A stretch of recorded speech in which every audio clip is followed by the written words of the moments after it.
चीन पर सियासी चक्रव्यूह, राहुल का बयान, सवाल यह कि कब थमेगा घमासान।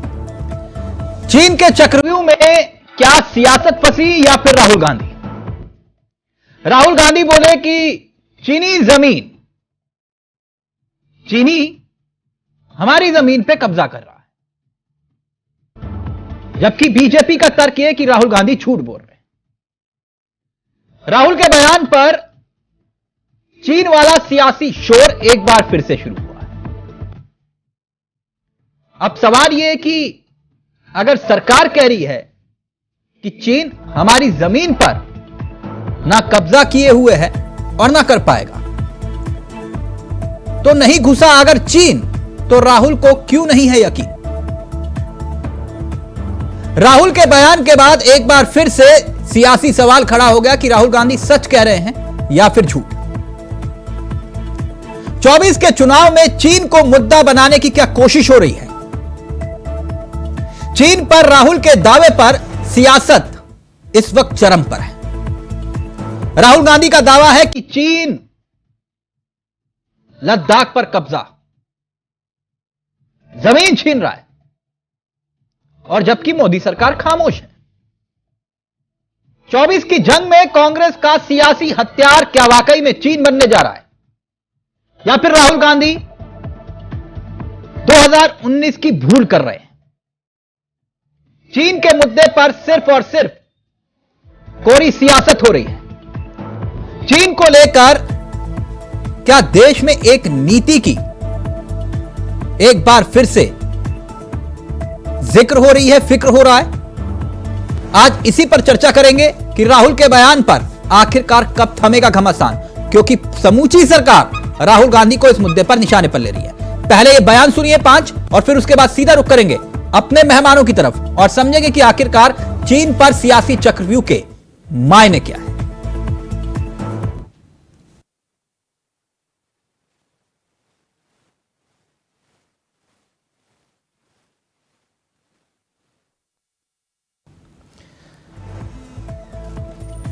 तो राहुल गांधी के बयान को लेकर सियासत उबाल मार रही है और सवाल खड़े हो रहे हैं कि आखिरकार क्या चीन पर सियासत करके राहुल गांधी फंस गए, क्योंकि बीजेपी अब उन्हीं के बयान को सियासी निशाना बना रही है।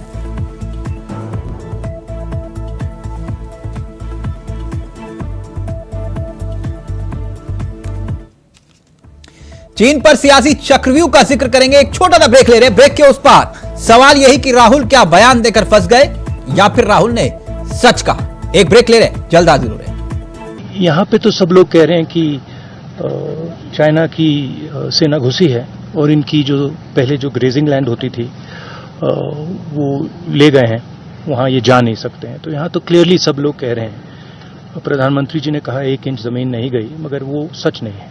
तो ये तो यहाँ आप किसी से भी पूछ लीजिए, वो आपको बता देंगे। इन्होंने अंग्रेजी में सवाल पूछा था कि हम यहाँ क्यों आए। भारत जोड़ो यात्रा के समय हमें लद्दाख जाना था, मगर लॉजिस्टिकल कारणों से हम नहीं आ पाए। तो मैंने सोचा कि लद्दाख का थोड़ा डिटेल्ड मैं टूर करूं, इसलिए हम पैंगोंग आए हैं, नुब्रा जा रहे हैं, कारगिल जाएंगे, ले गए, और जो जनता के दिल में जो है उसको सुनेंगे। देखिए, सच्चाई यह है कि धारा 370-35 से हटने के बाद गांधी परिवार को भी ये पता चला कि शांति क्या होती है जम्मू कश्मीर में। तभी राहुल जी और प्रियंका जी पिछले साल बर्फ के गोले एक दूसरे पर मार रहे थे, खेल रहे थे, उसी जम्मू कश्मीर में जहां पथराव होता था, गोलियां चलती थी, बम धमाके होते थे, वहीं बर्फ के गोलों के साथ दोनों भाई बहन खेल रहे थे। ये शांति मोदी सरकार लाई। लद्दाख यूनियन टेरिटरी का दर्जा मांग रही थी, 75 साल में नहीं दिया। 5 अगस्त को अनुच्छेद 370-35 की समाप्ति होने के बाद ही लद्दाख को अपना यूनियन टेरिटरी का दर्जा भी मिला और उसका बजट भी दुगने से ज्यादा हुआ। देश का सबसे बड़ा सोलर पावर प्रोजेक्ट वहीं पर आ रहा है। राहुल गांधी जी ना तो भारतीय सेना पे विश्वास रखते हैं, ना जो औपचारिक बातें और जो ऑफिशियल चीज़ें होती हैं। अब जो मीडिया से जानकारी मिली है वो लद्दाख शायद एक बाइक ट्रिप पे गए, छुट्टी मनाने गए होंगे, ऐसा ही मीडिया से पता पड़ा। वहाँ पर वो अच्छी सड़कों पे जा रहे थे, अच्छी इंफ्रास्ट्रक्चर पे जा रहे थे। तो किरण रिजिजू जी हमारे जो मंत्री हैं उन्होंने ट्वीट कर दिया, भाई 2012 की सड़कों की हालत देखिए और नरेंद्र मोदी जी की सरकार ने जिस प्रकार से काम किया है आज की सड़कों का इंफ्रास्ट्रक्चर का देखिए।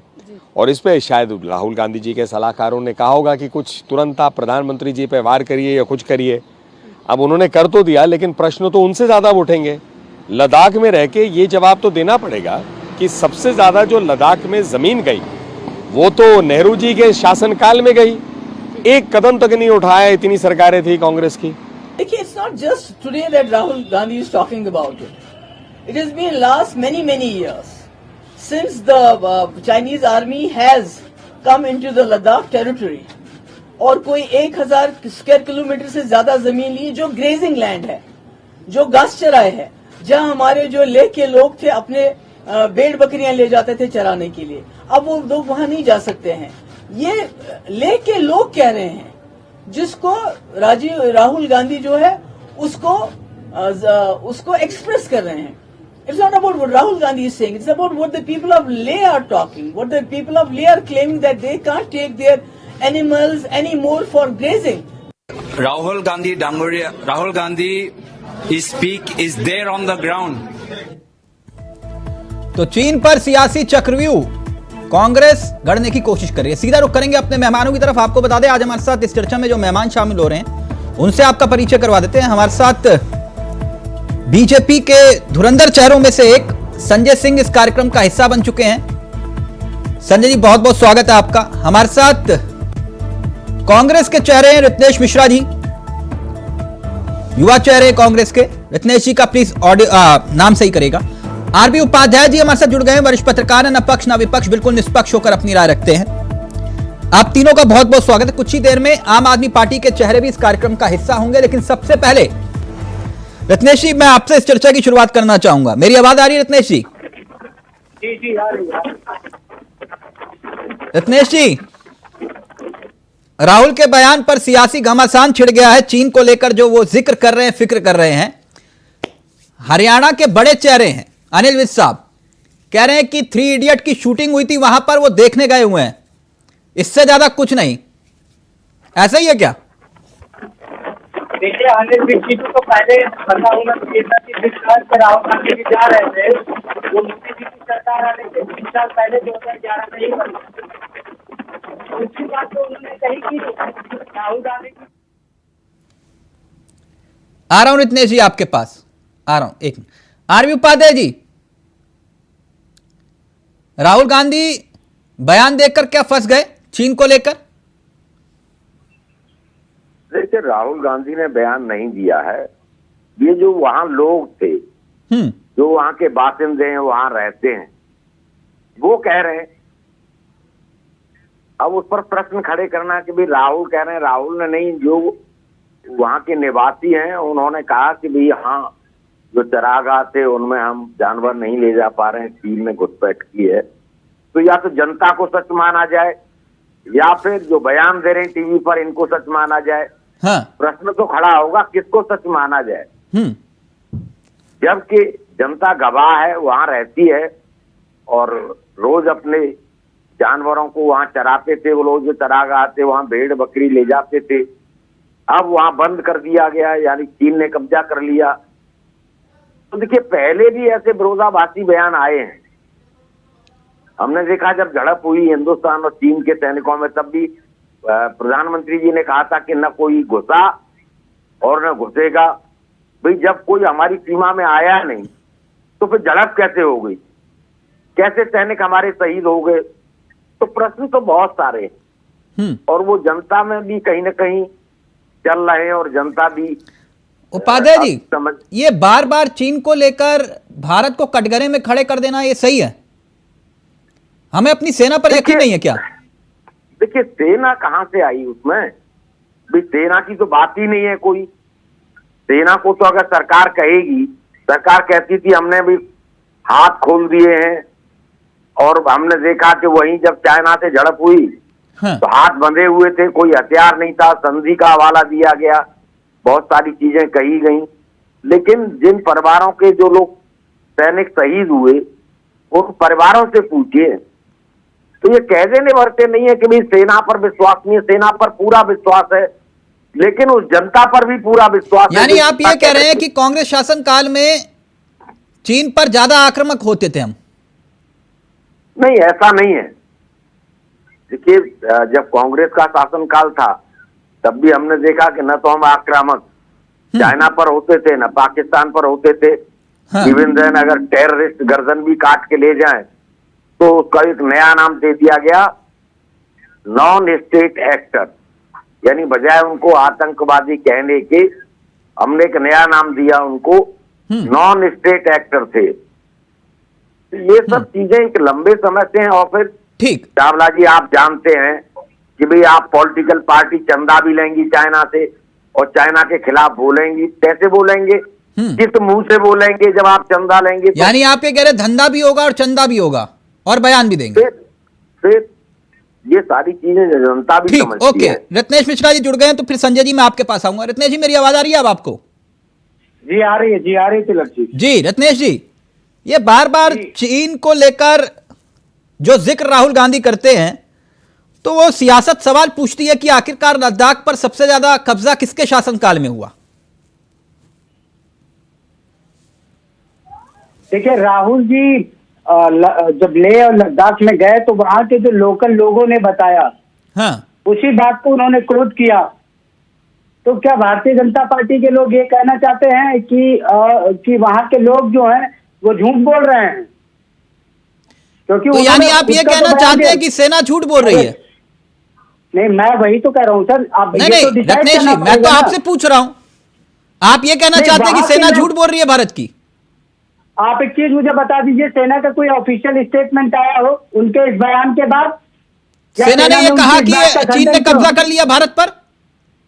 अरे भाई, मैं वही तो कह रहा हूँ, वहां के लोग कह रहे थे। अब मेरी दूसरी बात तो सुन लीजिए। हाँ। रही जो अनिल विज जी ने कहा कि वो 3 इडियट की पिक्चर, तो बात ऐसा है कि 3 इडियट टाइप वाला गेम भारतीय जनता पार्टी में चलता है। वो सड़क तिलक जी 2011 में बन गई थी, मोदी जी के आने के बाद नहीं बनी है। दूसरी बात, उन्होंने कहा कि राहुल गांधी जी को आधिकारिक बयानों पर यकीन नहीं है, तो उस सरकार के आधिकारिक बयान पर क्या यकीन करे जिस सरकार का प्रधानमंत्री सदस्य खुलेआम झूठ बोलता है, लोकसभा में झूठ बोलता है, जिस एम्स का कोई नामो गिराम नहीं है उसमें इलाज होने का दावा कर देता है। तो इस प्रकार के प्रधानमंत्री, आपने बताया नहीं चीन से ऐसी क्या मोहब्बत थी कि नेहरू शासनकाल में चीन ने कब्जा कर लिया भारत पर? देखिए, हम चीन के साथ युद्ध में थे, हम युद्ध में हारे, हमें उसका नुकसान हुआ। हम अगर युद्ध में जीते हुए तो हम भी चीन के कई प्रदेशों में कब्जा कर लेते, लेकिन हम हारे और नेहरू जी की एक हार के कारण वो यूपीए शासनकाल में हमने चीन को लेकर इतना सॉफ्ट कॉर्नर क्यों दिखाया? 1 और 2 मनमोहन शासनकाल में क्या आपके शासनकाल में व्यापार बढ़ा कि नहीं बढ़ा? तिलक जी, मैं उस बात का जवाब दे देता हूँ जी। तिलक जी, जब आप इंटरनेशनल पॉलिटिक्स में जाते हैं, इंटरनेशनल डिप्लोमेसी में जाते हैं, तो 2 अप्रोच बताया जाता है। एक होता है एग्रेसिव अप्रोच, एक होता है डिफेंसिव अप्रोच। हाँ।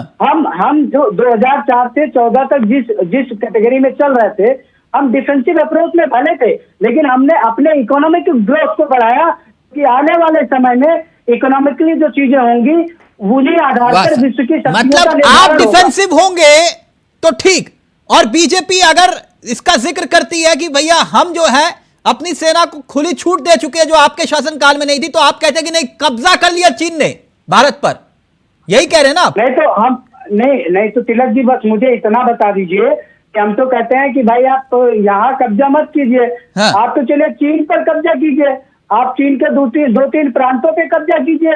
अगर हम आपके साथ ना खड़े हों, हम आपका विरोध करें, एक मिनट तो संजय जी एक मिनट संजय जी को चर्चा में ले आऊं। संजीव निगम भी जुड़ गए हमारे साथ। संजय जी, कैसे हैं आप? बहुत बढ़िया। बहुत दिनों के बाद अपने मित्र की आवाज सुन रहा हूं मैं। संजय जी, ये कह रहे हैं कि चीन कब्जा कर रहा है और आप हाथ पर हाथ धरे बैठे हुए हैं, सुना आपने? राहुल गांधी चीन गए, आपके नेता कह रहे 3 इडियट की जहां शूटिंग हुई वहां वो सिर्फ फोटो खिंचवाने गए, देखने गए। देखिए, आज आपके टीवी चैनल पर मुझे कहते हुए बहुत दुख हो रहा है कि हमारे देश में जो विपक्ष के नेता हैं वो कहते थे गाना सुने होगी आदमी एक खिलौना है, वो खिलौना से ज्यादा कुछ नहीं। और जब तक ये खिलौना देश में रहेगा, बॉर्डर को भी नहीं छोड़ते। ये आंतरिक राजनीति करे तो ठीक है, फॉरेन पॉलिसी में हस्तक्षेप करना, मिलिट्री इशू में हस्तक्षेप करना, उससे कुछ बयान दे देना। अब आप एक चीज देखो, जितने भी बॉर्डर इशू हुए हैं, अब इनको लग रहा है कि पाकिस्तान इंडिया के सामने दबा है। अभी मैं कश्मीर होके आया, लाल चौक पे झंडा फहरा के आया। आप यकीन मानिए चावला साहब, उसी लाल चौक पे जहां हम पत्रकारिता का जीवन बिताए थे, वहां पर जब हम जाते थे और 15 अगस्त 26 जनवरी होता था तो चारों ओर सिर्फ हमें हरा झंडा मिलता था और न्यूज चैनल वाले कवर करते थे कि भारत के झंडा को वो लोग जलाते थे। और वही आज मैं वहां गया तो हजार के हजार लोग घूम रहे और एक भी पाकिस्तान का झंडा कहीं दिखाई नहीं दिया और मैं तो चूसा बोलने को कोशिश किया। अब हमारा पाकिस्तान मदद थोड़ा रास्ते पे आया है तो हमारे जो राहुल भैया हैं, उनको 3 इडियट तो हम नहीं बोलेंगे, सम्मानित आदमी है, ये गलत बात है, लेकिन इतना जो है खिलौना मानसिकता इनका है। अब ये चाइना के ऊपर कूदे हैं, इनको ये नहीं मालूम है मणिपुर की समस्या तो पूरे पूर्वोत्तर की समस्या किसकी भी समस्या है भाई, जिसको अब मोदी जी घुसे ठीक करने के लिए। चावला जी 1921 में 4000 क्रिश्चियन थे वहां पे और नेहरू जी ने पूरी आजादी दे दी थी एक मिशनरी को, पादरी को, कि आप ही जो सलाह देंगे वही काम होगा। यानी संजय जी आप ये कह रहे हैं कि चीन पर सवाल नहीं पूछा जा सकता आपसे? ये आदमी ना बॉर्डर को देखता है, ये आदमी ना देश के आंतरिक सुरक्षा को देखता है, ये आदमी ना देश के बाहरी सुरक्षा को देखता है। हर चौराहे, हर गली पर जहां राजनीति का मौका मिलता है, ये व्यक्ति राजनीति करता है। और यही कारण है कि इनसे रहते हुए मैं आज भविष्यवाणी कर, इनके प्रवक्ता बोल रहे थे, इनके प्रवक्ता ने मोदी जी के प्रधानमंत्री जी के लिए बोल रहे थे। इनको ये समझ नहीं है कि प्रधानमंत्री देश के है कि थोड़ा हम सम्मानित भाषा में बात कर ले। तो राहुल जी, हमें लगता है कि इनको बॉर्डर इशू पे अगर इनको देखिए, कभी कभी कुछ विषय ऐसे होते हैं जिसमें हमको साफ देखे, साथ बढ़ के प्रमाण देखे और हमें कहना चाहिए कि भैया इसको ठीक करना है। आप यकीन मानिए संजय जी यानी चीन को लेकर सवाल नहीं पूछ सकते आपसे? कौन?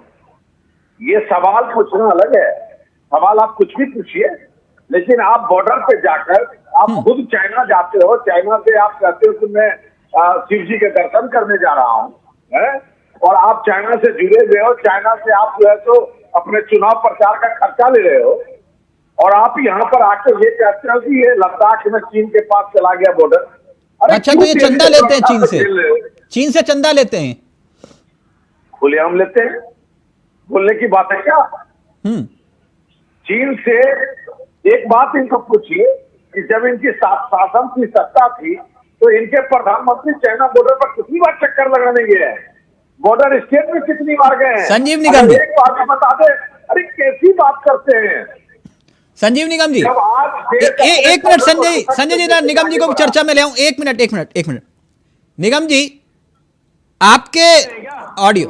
निगम जी, आपके नेता राहुल गांधी जी ने कहा है कि चीन कब्जा कर रहा है, मैं खुद देख रहा है, लोगों ने मुझे बताया। इत्तेफाक रखते हैं आप? अभी संजय जी कह रहे थे साहब वो चंदा लेते हैं, वो इनका अकाउंट मेंटेन कर रहे थे क्या संजय जी? ये चंदा लेते हैं, वो चंदा लेते हैं। आप देखो तमाम तरीके से वो जो स्थितियां हैं वो है चीन के राष्ट्रपति जब भारत आए थे तो भारत के प्रधानमंत्री ने खूब झूला झुलाया, खूब झूला झुलाया। अभी इनकी ऐसा मौका क्यों देते हैं भारत के प्रधानमंत्री या भारत सरकार, ऐसा मौका क्यों देते हैं राहुल गांधी की कोई जाइए, कोई देश के आंतरिक सुरक्षा, बाह्य सुरक्षा के ऊपर ज्यादा सारी समझदारी आप में ही नहीं है। वाला पक्षाना हरकत समझाइए, पक्षाना बयान न दे। कांग्रेस पार्टी की समृद्धि लगातार कई बार सांसद हो रहे हैं, अब उन्हें भी अनुभव हो गया। इस तरीके की बातचीत मत बोलिए जो आप कोई सीधी उनसे जो है बहस भी नहीं कर पाते। यानी आपके नेता, एक मिनट संजीव जी, जो आपके नेता राहुल गांधी बात कह रहे हैं, आपको लगता है उसमें दम है? देखिए भाई, आप कह रहे आपके नेता, क्यों आपके नेता नहीं है? आपके I.N.D। हाँ, मैं वही कह रहा हूँ, तो वो नेता है। हाँ, तो अब इस बार जो है, जो आने वाला समय है इनके, हमारे संजय जी के लिए, ये मानेंगे तो है नहीं किसी की बात। ये अभी जो है इनका पूरा बिल्कुल सब लबालब चल रहा है। ऐसे ही चीन पर आइए ना, आप नारे क्यों लगा रहे निगम जी? मैंने पूछा, आपके नेता राहुल गांधी ने जो बयान दिया आप उससे इत्तेफाक रखते हैं? 2004 में इनको बड़ा फील गुड हो रहा था, तो समय से पहले 6 महीने इन्होंने चुनाव करवा लिए थे उसमें, तो आज इनको पता चल गया क्या 2014 करते चलेंगे। सुनिए शामिल मत रहिए आप, कि आप जो सब कर रहे कोई हो, कोई भी काम किया जाता है भरोसे में लेकर के काम किया जाता है। आप बैठिए, आज पार्टी मीटिंग करिए, अरविंद केजरीवाल राहुल गांधी के 100 गुण अच्छे हैं, कहिए उनको प्रधानमंत्री पद का दावेदारी ठोकेंगे। कहाँ खिलौने को आप प्रधानमंत्री बना रहे हो? आप कौन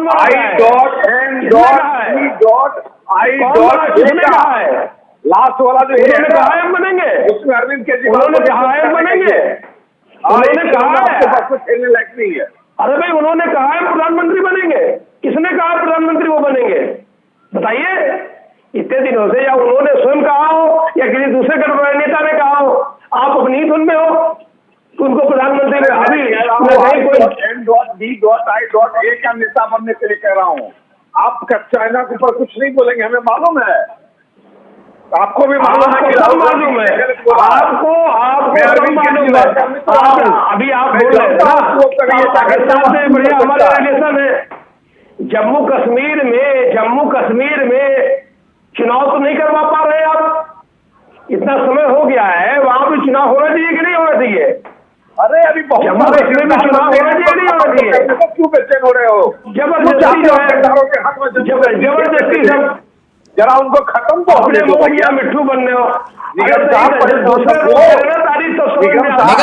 निगम जी एक मिनट संजय जी, 1 मिनट। क्या कश्मीर में तिरंगा लहराया कोई दिक्कत हुई क्या निगम जी आपको? अरे भाई मुझे भी गर्व हो रहा है जो नहीं तो गर्व करिए ना, अगर लाल चौक पे तिरंगा फहरा रहे तो गर्व करना चाहिए सबको। अरे भाई हमारी मत मानो, हम तो सब नहीं चीन पे आओ ना, राहुल गांधी के बयान से आप इत्तेफाक रखते हैं क्या? आप जरा उनकी बात मान लिया करो, जिनको आपने राज्यपाल बनाया था जम्मू कश्मीर का, उन्हीं की मान लिया करो, आपके द्वारा बनाए क्या क्या बोलते रहते, वही जानकारी दे रहे हैं आप, हमारी तो मान नहीं। संजय जी पहले आप, फिर आप भी उपाध्याय जी, रत्नेश जी आपके पास आ रहा हूं। ओके संजय जी जवाब दीजिए। देखिए, एक तो निगम साहब ने जो चीन का विषय है इसके ऊपर कुछ नहीं बोला। देखिए, आंख सत्य देखता है, कान झूठ सुनता है।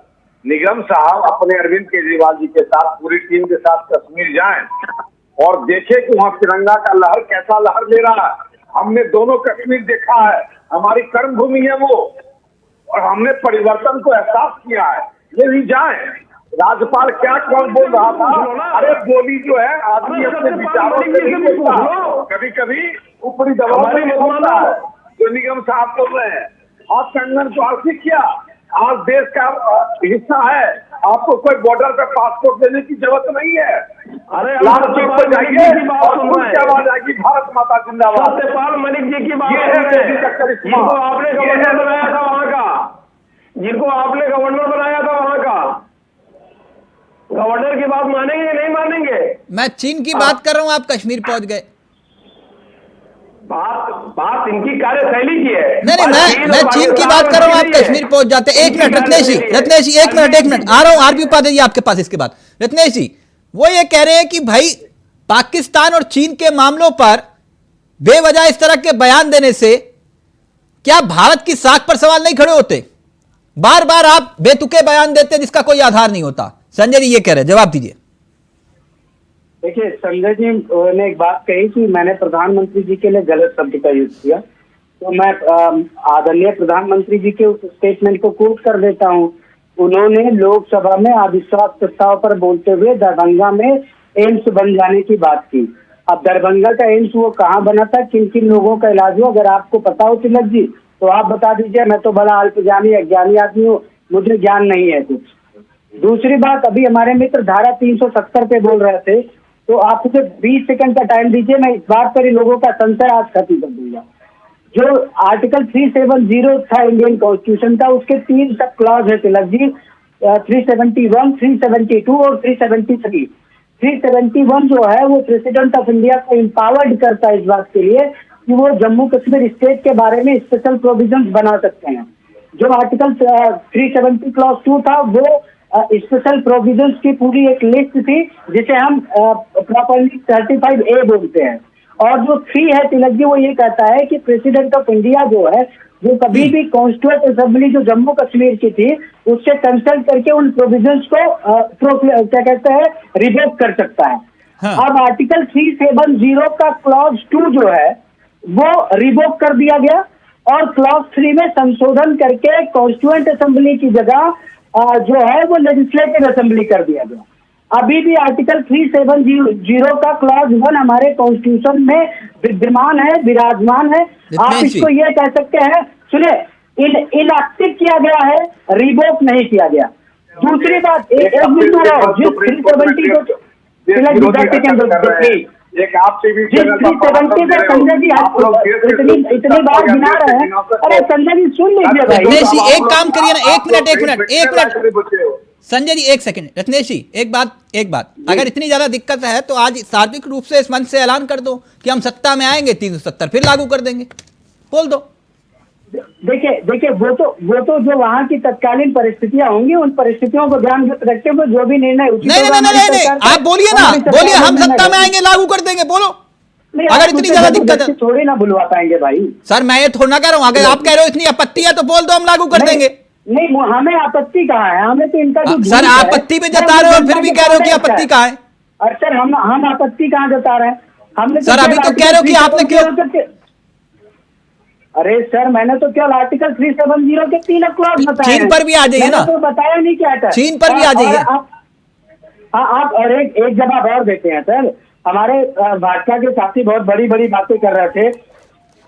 1952 से लेकर 5 अगस्त 2019 तक, जब तक 370 था, तब तक जम्मू कश्मीर में झड़पों में कुल 194 जवानों की मौत हुई थी और 213 सिविलियंस की मौत हुई थी।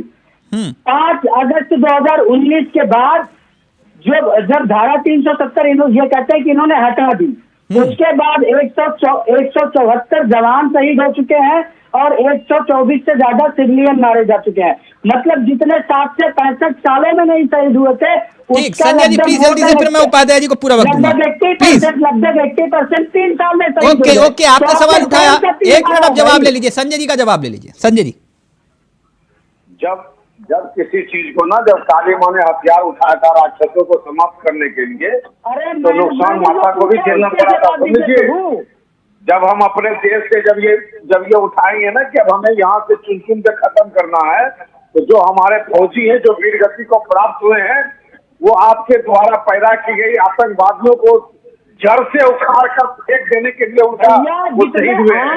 ऐसी बातें क्यों करते हो? आज अगर कश्मीर शांत है तो उनकी शहादत की निशानी है। कम से कम ये विषय को ज्यादा मत करो। आपके देश में देखो कितनी कोशिश चल रही है, कितने लोग मर रहे हैं, कहाँ का बलात्कार हो रहा है, और इसको शांत करने में उन शहीद फौजियों का आत्मा को शांति मिलेगी। अगर इस तरह की घटिया बातें करोगे तो वो भी बेचैन हो जाएंगे। वहाँ पर अंग्रेज से देश को आजाद करना हुआ तो बहुत हमारे लोग शहीद हुए। आप कहोगे कि आजादी के बाद हमारे लोग मरेंगे। एक मिनट आरबी उपाध्याय, संजय जी एक दरख्वास्त है आपसे कि प्लीज फ्रेम में आ जाइए। आप बोलते बहुत अच्छा, लाइव में कमेंट आ रहा है कि संजय जी का चेहरा नहीं दिखाई दे रहा, चाहने वाले भी बहुत हैं आपके संजय जी। 1 मिनट में आ रहा हूं। आरबी उपाध्याय जी, ये क्या वाकई में चाहे सत्ता में कांग्रेस रहे या फिर बीजेपी रहे, चीन को लेकर अलग नीति जब हम विपक्ष में होते हैं तो दिखाई देता है कि भैया इतने आक्रामक हो जाएंगे कि चीन को बस सत्ता में आएंगे तो छोड़ेंगे नहीं, लेकिन जब सत्ता में बीजेपी आए तब डिफेंसिव, कांग्रेस आए तब डिफेंसिव। रत्नेश जी कह रहे हैं हमारी मजबूरी थी डिफेंसिव होना, इसे हम क्या माने? देखिए, मजबूरी किसी की नहीं है। हर सरकार की अपनी प्राथमिकताएं होती हैं और अपनी एक स्ट्रेटेजी होती है। एक रणनीति के तहत ही हम आक्रामक होते हैं और एक रणनीति के तहत ही हम डिफेंसिव हो जाते हैं। और जहां तक चाइना का प्रश्न है, आप देखिए आक्रामक हैं कहाँ आप? उससे हम इंपोर्ट भी कर रहे हैं, इंपोर्ट बढ़ भी रहा है, व्यापार बढ़ रहा है और जो व्यापार का असंतुलन है वो बढ़ रहा है। ठीक, हम चाइना से आयात कर रहे हैं, निर्यात कम कर रहे हैं, चाइना को डायरेक्ट फायदा हो रहा है। यानी एक दूसरे शब्दों में कहूं तो हम चाइना को मजबूत भी कर रहे हैं, और एक तरफ हम कहते हैं कि नहीं उसको सबक सिखा रहे हैं। तो दोनों चीजें कंट्राडिक्टरी है। रहा भी शहादत की बात न करें, शहीदों की बात न करें, सेना की बात न करें, देश की बात न करें, तो किसकी बात करें? क्या प्रधानमंत्री जी की बात करें? इसके अलावा कोई बात न हो? देखिए, जब आप सत्ता में हैं तो जवाबदेही आपसे बनती है। नहीं, सवाल ये है कि सत्ता में जवाबदेही बनती है, लेकिन जब पाकिस्तान को लेकर हमारा अलग रुख होता है, पड़ोसी मुल्क के हिसाब से मुलायम सिंह यादव जी कहते थे ना कि हमारा दुश्मन नंबर 1 अगर कोई है तो वो चीन है, लेकिन चीन को लेकर नजरिया हमारा अलग हो जाता है, चाहे सत्ता में कांग्रेस रहे या फिर बीजेपी। ये मजबूरी है क्या? देखिए, मजबूरी कुछ नहीं है। भारत अपने आप में ताकतवर देश है, और जहां भी कोई उसको चैलेंज करेगा उसका जवाब देने में सक्षम है। पहले भी हम हारे तो सेना नहीं हारी थी, वहां जो पॉलिसी पैरालिसिस हो गया था, जो निर्णय लिए जाने थे, और तो और चावला जी जो हमारे पास वायुसेना थी उसको हमने प्रयोग में ही नहीं लाए युद्ध में। तो बहुत सारी चीजें, देखिए कोई भी युद्ध हार जीत स्ट्रेटजी से होती है। जब स्ट्रेटजी सरकार की ठीक नहीं होगी तो युद्ध हारा जाएगा, स्ट्रेटजी सही होगी तो युद्ध जीतेंगे। नहीं तो फिर ये मसला भी तो आता है कि भाई एक पार्टी कहती है या फिर इस बात का जिक्र किया जाता है कि सेना एक तरफ कह रही है कि हमने सर्जिकल स्ट्राइक किया, और राजनीतिक दल कह रहे हैं कि सबूत दो।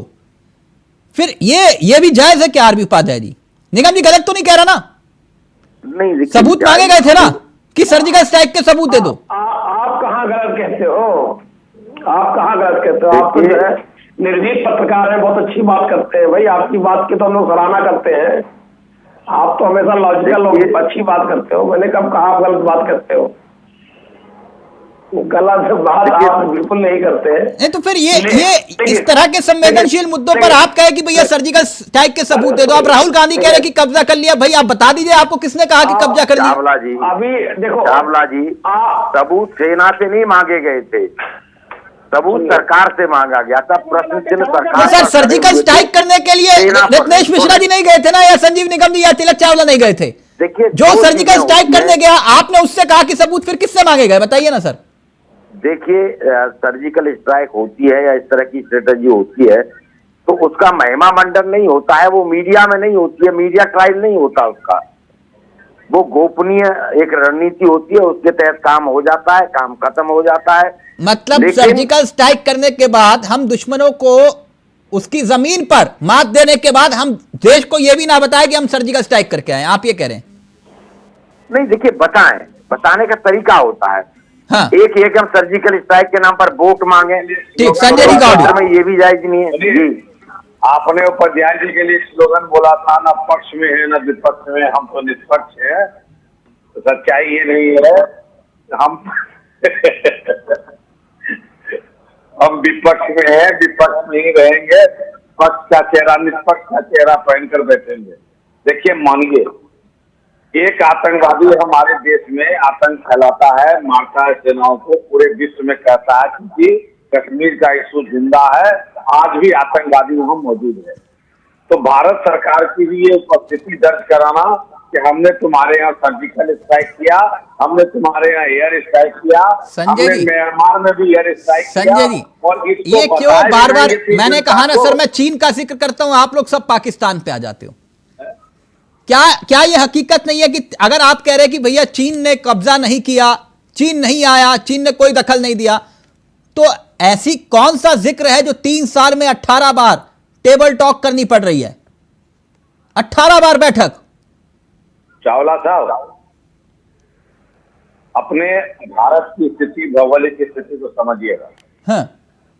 पाकिस्तान हमारे यहाँ मेन पावर देता है और अस्थिरता पैदा करता है। हाँ। और हमारा पूर्वोत्तर का बॉर्डर, लद्दाख से लेकर आगे पूरा बॉर्डर हमारे चाइना के पास है। अब सवाल है, चाइना एक व्यापारिक कंट्री है, उसका प्रथम उद्देश्य होता है अपने व्यापार को आगे बढ़ाना और ज्यादा से ज्यादा लोगों के बीच में पहुंचाना। पाकिस्तान का उद्देश्य होता है कि ज्यादा से ज्यादा हमला करना और अपने नागरिकों की हत्या करना, अपने नागरिकों को मतलब देश के भारत के नागरिक को हत्या करना, उसकी पॉलिसी है। भारत सरकार ने पहले अपने बॉर्डर को ठीक किया, पाकिस्तान के बॉर्डर को ठीक किया। इसमें कोई शक नहीं है कि आज जहां भी लड़ाई होती है तो हथियार वेपन जो है मेड इन चाइना ही लिखा होता है। और इसमें भी कोई शक नहीं है कि भारत की अपनी संप्रभुता जो 70 साल बीत गए और हम चाइना के बॉर्डर तक, मैंने सिर्फ आपसे ये पूछा कि सड़क नहीं बना पाए, फिर ये बैठकें किस लिए हो रही हैं जब सब कुछ सामान्य है? अपना पुल नहीं बना पाए। जब चीन के साथ सब कुछ सामान्य है तो संजय जी ये बैठकें किस लिए हो रही हैं? मैं वही बता रहा हूँ जी। आज भारत जो है जमीन पर अपने आप को मजबूत कर रही है और ये मजबूती जब तक पूर्ण नहीं होगी, जब तक बॉर्डर तक पहुंचने का रास्ता साफ नहीं होगा। संजय जी राज्यों में मैं आपकी सारी बातें मान रहा हूं, मैं आपकी सारी बातें मान रहा हूं। मैं ये भी कह रहा हूं, एक मिनट रुकिए ना, एक मिनट रुकिए। मैं ये भी कह रहा हूं कि राहुल गांधी झूठ बोल रहे हैं। ठीक, एक मिनट सर, एक मिनट। क्या ये साबित कर दे सरकार कि भैया डेलीगेशन बना दे? डेलीगेशन तो बना सकती है ना, एक डेलीगेशन बना दीजिए, बात खत्म हो जाए। डेलीगेशन बनाएंगे क्या? अभी जो मणिपुर गए थे लोग डेलीगेशन बना के, वो कोई सरकार गई थी? सरकार को प्रमाण देने की आवश्यकता है। अरे चाइना जिस दिन अपनी ताकत दिखाएगा। सर आप कह रहे हैं कि कुछ नहीं हुआ तो डेलीगेशन बना दीजिए, दिक्कत क्या है? बनाने की क्या जरूरत है? डेलीगेशन बना के जाए और बताएं कि कहां पे मतलब आप कह रहे हैं कि कुछ हुआ नहीं डेलीगेशन बनाने के, आप कह रहे हो बनाएं और जाएं? भाई देखिए ये कह रहे हैं ना मणिपुर। रत्नेश जी प्लीज जल्दी से, फिर मैं निगम जी आ रहा हूं आपके पास। रत्नेश जी। तिलक जी देखिए, भारतीय जनता पार्टी के प्रवक्ता बंधु के पास मैंने जो पूछा सवाल कि 174 क्यों 3 साल में मरे और 124 सिविलियन क्यों मरे, इसका जवाब उन्होंने नहीं दिया। आप बार बार पूछते रहे कि 18 बार टेबल टॉक क्यों करनी पड़ रही, उसका भी जवाब उन्होंने नहीं दिया। वो बस गोल गोल इधर उधर घुमाते रहे। इस देश में अरे सुनिए तो सर, चाइना के बॉर्डर तक से बुलवा लीजिए। करेंगे लड़ाई। नहीं मैं ऐसे नहीं बोलूंगा भाई। एक मिनट। भारत सरकार आज इस मजबूती पर पहुंची हुई है, वर्ल्ड की चौथी इकोनॉमी होने जा रही है। संजय जी एक मिनट, संजय जी जा रहे हैं और आप क्या बात कर रहे हो? रत्नेश जी ये हमारे देश का है। हम जब तक बॉर्डर तक आपकी टैंक तो पहुंच नहीं पा रही थी, आज तक सड़क बनी नहीं थी, आपके प्रशासन वहां जाते नहीं थे, वहां के लोग चाइना में डायरेक्टली प्रवेश करते थे, आते जाते थे। एक मिनट रत्नेश जी, एक सेकंड संजय जी, एक सेकंड बोले रत्नेश जी। मैं बोलूं तिलक जी? जी ठीक है। अब देखिए, वो 18 बार की टेबल टॉक पता नहीं किस चुनाव को जीतने के लिए, चलने के लिए की जा रही है, उसको तिलक जी शायद खोजी पत्रकारिता होती है, पत्रकारिता में वो खोजी पत्रकार पता लगाएंगे। इनके पास तो उसका जवाब है नहीं। दूसरी बात, इन्होंने कहा कि आतंकवादियों को बढ़ावा मिला कांग्रेस की सरकारों में, तो इस देश में आतंकवादियों को सरेंडर करके छोड़ने का काम भारतीय जनता पार्टी की सरकार ने किया था और इस देश में 2-3 आतंकवादियों को फांसी चढ़ाने का काम कांग्रेस पार्टी की सरकार ने किया था। तो कौन आतंकवादियों के साथ खड़ा होता है? एक और आतंकवादी को चाय पर बुलाने का काम भी आपकी सरकार ने किया था, टी पार्टी। अरे सर फिर वही बात कर रहे हैं। क्यों झूठ बोला क्या मैंने? किस आतंकवादी? नहीं, किस आतंकवादी को हमने चाय पे बुला लिया था? यासीन मलिक। खाना भी खिलाया था? नहीं, मैं उसका जवाब दे दूं। उस समय जब वो आए थे तो क्या उनको आए नहीं थे? आया था। हाँ वही मतलब जब भी आए नहीं मतलब नहीं, आतंकी को आतंकी बोलिए ना। मुझे आतंकी को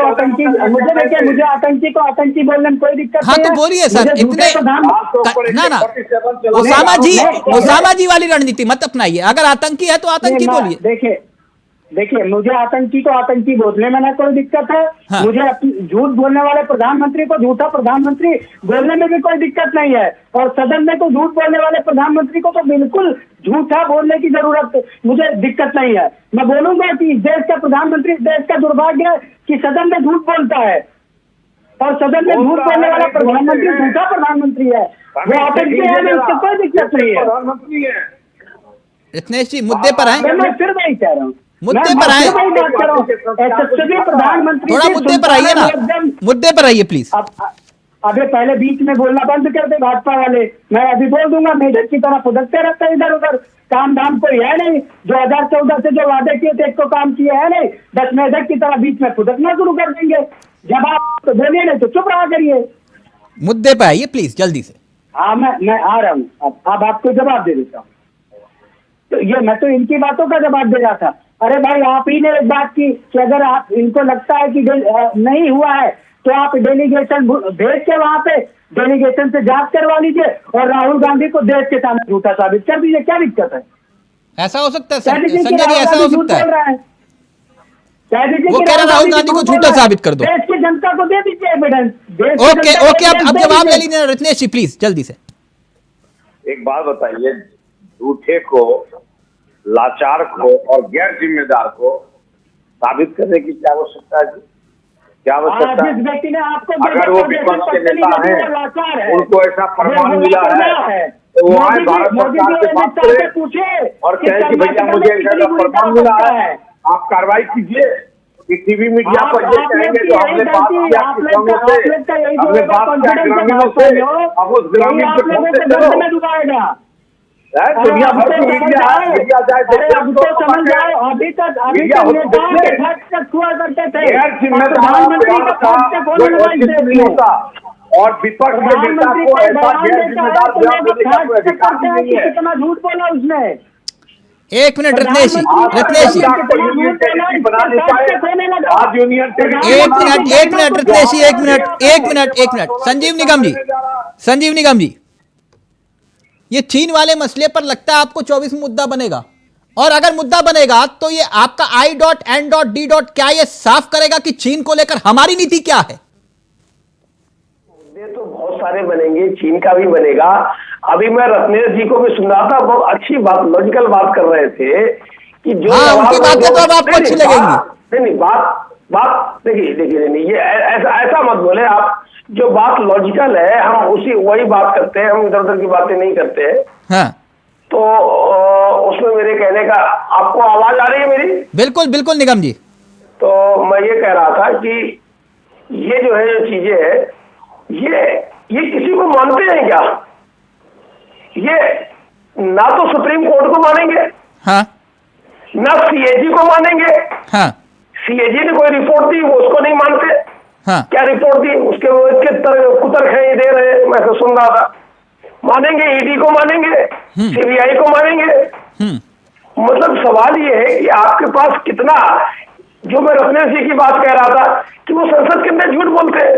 बोला ना एम्स बना है, एम्स बना है ना वहां दरभंगा में, कहा एम्स बना है, बाहर खोल करके आ गए, IIT बन गए, IIM बन गए। तो ये गलत बात है। आपको लोग सुनते हैं, लोग देख रहे हैं, इस तरीके की बातचीत आप ना करें तो ज्यादा अच्छा है। संजीव जी मुद्दे पे आइए ना सर, मुद्दे पे चीन पे आइए। मैं मुद्दे पे ही हूँ। चीन को लेकर आपकी नीति क्या है? क्या जनता के सामने ये रखोगे कि भैया हम सत्ता में आएंगे तो चीन को लेकर हमारी ये नीति रहेगी? बहुत सारी चीजें हैं, बहुत सारी बातें। हम जब आएंगे मैनिफेस्टो भी जारी करेंगे, पूरा एक कॉमन मैनिफेस्टो होगा, वो अभी इंडिया का जब जारी होगा सारी चीजें आ जाएंगी। अभी हम आपको बता दें, क्योंकि ये सब राष्ट्रीय स्तर की बातें हैं। हाँ। अभी संजीव निगम क्या बता देगा यहाँ पर बैठ करके? आप ही बता दीजिए। इसमें चीजें हैं, सब बैठेंगे। नहीं, आप कम से कम ये तो बोल सकते हैं कि पाकिस्तान और चीन में दोनों में फर्क नहीं करेंगे हम। हमारी नीति रहेगी कि भैया हम चीन को मुंह तोड़ जवाब देंगे, इतना तो बोल सकते हो ना चीन से कोई फंड का मसला आएगा। अगर आप मुझसे बात करेंगे तो हम तो, हमारा है इंसान से भाईचारा, कहीं पर भी हम अंदर। सर आपका भाईचारा तो मिसाल बना हुआ है। आपका भाईचारा मिसाल बना हुआ है सर। दिल्ली में कहोगे कि हम साथ साथ हैं, छत्तीसगढ़ और मध्य प्रदेश में जाके कहोगे और राजस्थान में जाकर कि गद्दार और निडर है ना, डरपोक। आप अगर कोई एक साथ मत जोड़िए, जो चीजें एक साथ मत जोड़िए सर, ये कौन सी बात हुई? नहीं है ना, घर के अंदर कुछ और घर के बाहर जाके गाली दो, ये अच्छा नहीं लगता ना, जनता देखती है। एक मिनट, आरबी उपाध्याय जी, क्या अपने गठबंधन को लेकर अब चीन को यह जिक्र कर रहे हैं, इस पर रणनीति साफ करनी चाहिए नहीं करनी चाहिए? फिर फाइनल कमेंट दूंगा संजय जी आपका कि भैया हम सत्ता में आएंगे तो चीन को लेकर हमारी ये नीति है। हर पॉलिटिकल पार्टी को अपना विजन जनता के सामने रखना चाहिए, बताना चाहिए कि भाई अगर हम सत्ता में आते हैं तो हमारी जो नीति रहेगी वो ये रहेगी और इस तरीके से हम निराकरण करेंगे। और जनता भी जानना चाहती है, लेकिन बात वही है कि यहाँ दिल्ली में कुछ और बोला जाएगा, मध्य प्रदेश में कुछ और बोला जाएगा। नहीं, डरपोक गद्दार और पता नहीं क्या क्या बोला, वो एक अलग विषय है। आजकल छत्तीसगढ़ में भी मिशन शुरू कर दिया है, बोले छत्तीसगढ़ में भूपेश सरकार को हटाओ, हमारी 10 गारंटी है, 10 गारंटी पूरी करेंगे, इनको हटा दो। काला धन लेकर के आएंगे और सर, जो जितने धन कुबेर है उनको बाहर भेज देते हैं जहाज में उठा करके। नहीं, आप गुस्सा मत हो, क्यों सनी देओल बन रहे हो? रुक जाओ एक मिनट। चावला जी, बोला जाता है काला धन ले कब आएंगे? कितना 10 साल हो गए, कहां से काला धन ले आके देते हो तो बताइए। हाँ, आपने भी भारत के थे, उनको तो बाहर सर, आप किसी ने कसम खा के बोला लोकपाल लोकायुक्त ले आऊंगा, सत्ता को ठोकर, आज तक नहीं लेकर आ पाए, है ना? छोड़ दीजिए उस बात को, अब वो विषय छोड़ दीजिए। एक मिनट, किसने कितना धोखा दिया अब छोड़ दीजिए ना सर, किसने कितना धोखा दिया छोड़ दीजिए, अब वो विषय अलग है। रत्नेश जी, आप लोग एक नीति फाइनल करेंगे कि नहीं? तिलक जी, अभी आपने सनी देओल का नाम लिया, वो भारतीय जनता पार्टी से सांसद रहे हैं और भारतीय जनता पार्टी के नेता। आज उनका बंगला नीलाम होना था, बैंक से बड़ौदा ने उनका नोटिस वापस ले लिया। क्या आप बताइए, भारतीय जनता पार्टी की सरकार ने एक अपने सांसद के बंगले को नीलाम होने से बचाया? आखिर ऐसी क्या मजबूरी थी बैंक ऑफ बड़ौदा की कि जो सनी देओल को, जिनको डिफॉल्टर घोषित कर दिया गया था, उनके लिए नोटिस वापस ले लिया? राहुल गांधी सनी देओल कहां से? एक मिनट। अरे सर बिल्कुल आएगा मामला, देश के जनता का मामला है। कल को बैंक ऑफ बड़ौदा डूब गया तो किसका पैसा जाएगा भाई? हमारा जाएगा, आपका जाएगा। आज आप सुन, एक मिनट संजय जी, विषय राहुल गांधी तक सनी देओल आगे कह रहे सनी देओल पर मेहरबान bank of India, bank of Baroda, sorry, bank of Baroda Sunny Deol पर मेहरबान। सर, किसका फोन गया था नीलामी रोकने के लिए? उसकी एक शर्त थी बैंक की, और उसके अंदर 30% पैसा जमा करना था। सनी देओल ने 30% पैसा जमा कराया, अपना प्रॉपर्टी को उसने चीज रखा, ये लेटर उसके बाद उसको वापस, ये इनकी पूरी स्टोरी है। और सनी देओल का वो अपना एक पर्सनल इशू है, पर्सनल मामला है, उसकी स्थिति उनकी खराब हुई होगी कहीं चुनाव में, मतलब वो एक जमाने में जब उन्होंने फिल्म प्रोडक्शन किया होगा, तो शायद यही कारण। नहीं, पर्सनल मामला नहीं है सर, वो आपके सांसद है। मैं इसलिए ये बात, ये क्योंकि अभी जिक्र उन्होंने कर दिया। संजय जी, आप तो नैतिकता की बात करते हैं ना, चाल चरित्र चेहरे की। बैंक ऑफ बड़ौदा ने नोटिस निकाला था 56 करोड़ का लोन चुकाने वाला मसला, जो आप कह रहे हैं कि जुहू वाला बंगला जो है वो ई नीलामी होगी। लेकिन मेरा सवाल आप ही से है संजय जी, बीजेपी सांसद का घर नीलाम होने जा रहा था, उदाहरण के तौर पर, सवाल बड़ा है, थोड़ा गंभीरता से लीजिएगा, अगर बीजेपी सांसद का घर नीलाम हो जाता और संदेश चला जाता कि बैंक लोन की वसूली में किसी से भेदभाव नहीं होता आपकी सरकार में, क्या यह संदेश नहीं चला जाता कि आपकी सरकार ने किसी के साथ बैंक वसूली में कोई भेदभाव नहीं किया? बीजेपी के सांसद का घर नीलाम हो गया सर। आप इसको इस तरह भी ले सकते हैं, हाँ, कि सनी देओल बीजेपी सांसद है, उनका लेटर किस तरह से वापस लिया गया, हाँ, उसमें क्या इन्वॉल्वमेंट था, इसके ऊपर एक दिन बैठ के चर्चा कर लीजिए, थोड़ा सा इसका पता कर लीजिए। क्या उन्होंने जो रिक्वायर्ड अमाउंट था उसका 30% जमा किया तब लेटर वापस हुआ? नहीं सर, संजय जी, आप बीजेपी नेता हैं सर, आप बीजेपी नेता हैं, हो सकता है कि आपका फोन पर जो है लोन वाला परेशान ना करता हो। आज की तारीख में सर, अगर एनओसी, उदाहरण के तौर पर मेरी एनओसी गाड़ी की, मैंने पूरा लोन चुका दिया, महज चंद रुपए थे, बार बार दिन में 500 कॉल आते थे, ठीक सर, एनओसी नहीं मिलती थी, 31 पैसे के लिए एनओसी नहीं मिलती, लेकिन सर आप लोगों का जो है लोन को लेकर सब कुछ माफ। तो ये सवाल होता ना सर, तकनीकी दिक्कत आ गई, उदाहरण के तौर पर अब कंपनी कह रही है कि तकनीकी दिक्कत आ गई, हमारी आम आदमी के लिए तकनीकी दिक्कत नहीं आती संजय जी। जैसे लोन लेने पर आपकी स्थिति है वही मेरी स्थिति नहीं। मैं तो, आप तो ईमानदार नेता है, मैं तो सार्वजनिक रूप से कह रहा हूं ठोक बजा के कि संजय सिंह ईमानदार नेता है, लेकिन सभी संजय सिंह नहीं है ना। नहीं, मुझे भी वैसे ही आता है जैसे आपको लोग फोन आते हैं, मैं भी एक आध महीना डिफॉल्टर हो जाता हूँ, कोरोना में हो गया था, मुझे भी वैसे ही फोन आया। नहीं संजय जी, मैंने उदाहरण के तौर पर कहा, सत्ता में जो भी हो। कोरोना में तो सबको वो राहत शरीर मिली हुई थी भैया। एक मिनट रत्नेश जी, वो अपनी बात रख रहे हैं ना, आपने सवाल उठाया, वो जवाब दे रहे हैं ना संजय जी, एक मिनट। वो सनी देओल है, इसका मतलब ये नहीं कि उनका पर्सनल जीवन नहीं है, उनकी अपनी कोई ये पता करना की चीज है कि आखिर लेटर वापस हुआ तो क्या क्लोज रहा होगा जिससे वापस हुआ। सर ये तो पता करने की चीज है ना संजय जी, वो। हाँ। मैं आपकी बात से बिल्कुल सहमत हूं। विषय सनी देओल नहीं, मैं फिर कह रहा हूं, विषय यह है कि 2014 के बाद से मार्च 2023 तक 14 लाख करोड़ रुपए लोन नहीं चुकाए गए। इनके नाम पर जो है, इनका नाम तक सार्वजनिक नहीं किया जाता, वसूली तक नहीं हो पाती, और वसूली होती है तो महज 2 लाख करोड़ की। 9,000 करोड़ तो विजय माल्या का है सर, नीरव मोदी का 12,000 करोड़ लगभग, और जितिन मेहता का 7,000 करोड़, और चेतन का जो है वो 5,000 करोड़। चावला साहब, क्या आप ये बताने का चैनल पे खर्च करेंगे कि कितनी प्रॉपर्टी अटैच की गई, कितने हजार sir crore? 2 lakh crore property attach कितने की गई, ये तो वसूली हुआ है।